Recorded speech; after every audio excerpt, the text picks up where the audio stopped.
We're here today at the studio to take a look at some really special and very fast cars from Audi. Yes, it took a while to get here, but after seeing all these cars, I think it really is worth it. Most definitely. We don't just have one or two, but three Audi RS models. And you know what? They all look distinctively different in a good way, of course. You know how RS models is. They all have this aggressive body kit, flat arches, huge tailpipes.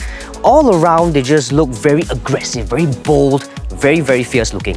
And more than just being aggressive, under the bonnets is what RS cars are about. It is all about performance. With the big boys over here, we have the 4-litre twin-turbo V8s under the bonnets. And of course, at the corner, the compact corner over there, we have the 2.5-litre inline-5 turbo. Now, if you are an enthusiast, that is one engine you just cannot walk away from. Most definitely. For me, I would really like to experience the Audi RS Q3 Sportback. It's a really naughty, really cheeky idea, packing this 5-cylinder high-revving engine into a compact SUV package right here in the RS Q3 Sportback. Now, the turbocharged 5-cylinder engine has a very special place in the history of Audi. From the very first Audi Quattro Rally car through the various iterations, including circuit racing, it was the 5-cylinder engine that brought home the silverware for the brand. Personally, I was really quite chuffed when Audi brought out a vastly updated version of the engine format in the first ever Audi TT RS and continues to find new ways for us to enjoy the charms of the engine, including the RS Q3 Sportback we have here. The RS Q3 Sportback pushes out 400 horsepower and a whooping 480 Newton meters of torque. With its whole Quattro drivetrain delivering maximum traction, it takes just about 4.5 seconds from 0 to 100. And it does it while making the most evocative, the most exhilarating, the most addictive noise. And it's not just from the RS Tune exhaust system, mind you, but from the engine itself. Now, to the best of my knowledge, Audi is the only manufacturer to offer such an engine in such a high state of tune. To me, this is something really, really special. The RS Q3 Sportback doesn't just live for the streets, you know what I mean?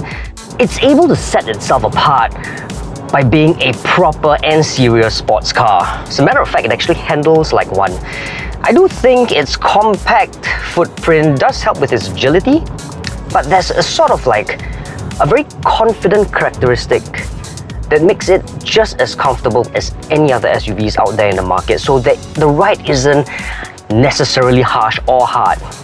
Just sure-footedness that translates to pure driver's confidence. You know, the cars over here really represent the diverse styles that Audi RS cars offer, but the one that really does it for me is this Audi RS6 Avant. Now, I have a thing when it comes to Avants, which is basically what Audi calls its station wagons and estates, but this is very special because this is a high-performance station wagon. And I had a chance to drive the Audi RS4 Avant last week, and that was a stunner, but this is something different. Audi practically invented the idea of a RS Avant with the RS2. So if you don't know what it is, go and Google it. But of course, when Audi applies its RS magic on its cars, everything goes up to 11. But even when it's up to 11, the RS6 is a little bit special. The face, for example, looks nothing like a conventional A6 Avant at all. The arches are boxed and swollen and are hiding those massive wheels, which themselves, of course, are shielding those gigantic brake discs. This car speaks the super sports language very, very well indeed. You know how Audi has been making a lot of innovations in terms of lighting technology? Well, the headlights here are not just full matrix LED items, but also come with laser lights. Well, I guess you need that level of illumination when a car is this fast. What I do know for sure that in this fetching Daytona grey color, the car looks like it would just pound you down if you even look at it wrong. Despite its very aggressive exterior, the interior of the RS6 is extremely nice and corsetting. Yes, there are the overtly sporty elements. Some are absolutely necessary, like the heavily bolstered sport seats to keep you in place when you're driving hard on the track. But in the details, like the supple, fine Napa leather, the vibrant and responsive touch screens, this is a top-class limousine. Of course, There are the high-end connectivity features as you expect. The entire digital ecosystem that comprises of the MMI touch response, the virtual cockpit plus, and all the integration that you can get with your smartphone, even remotely, with Audi Connect. Oh yes, I go on about how fast the car is without mentioning the details. Here are the numbers. 600 horsepower, 800 Newton meters of torque. In plain English, that is a lot. 4 is the number of driven wheels. Well, this is an RS car, so of course it has to be quattro. 3.6 seconds, how fast it goes from 0 to 100 kilometers per hour. 305 kilometers per hour. That's the actual top speed of this car. If, number 1, you tick that special option from Audi, and number 2, you can experience that legally yourself. I should put that out as a disclaimer at this point.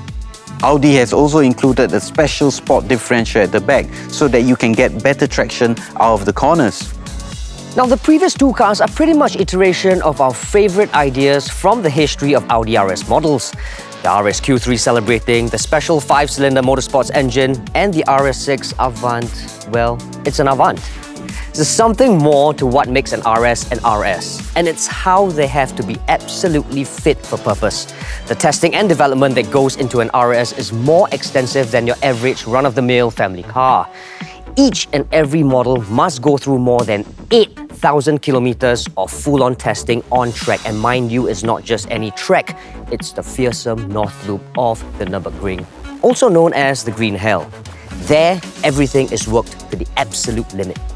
Here, we are breaking new grounds in the realm of high-performance cars. This is the RS Q8.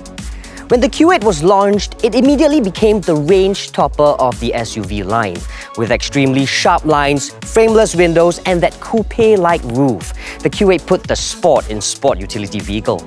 And as with all good ideas, the origin of the RS Q8 probably started with someone asking, what if?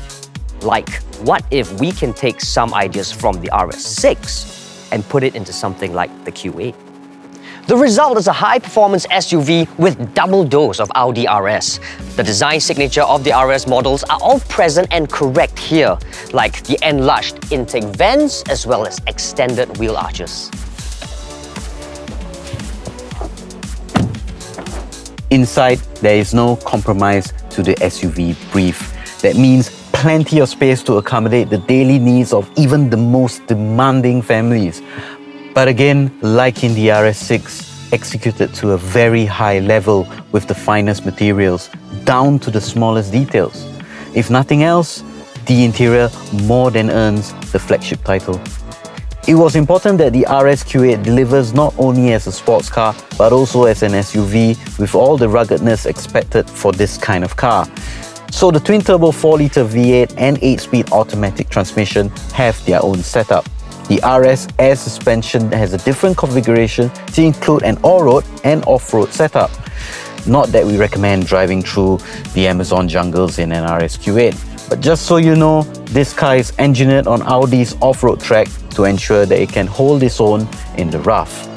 In more relatable terms, which is on the tarmac, the RS Q8 has 600 horsepower and 800 Newton meters of torque.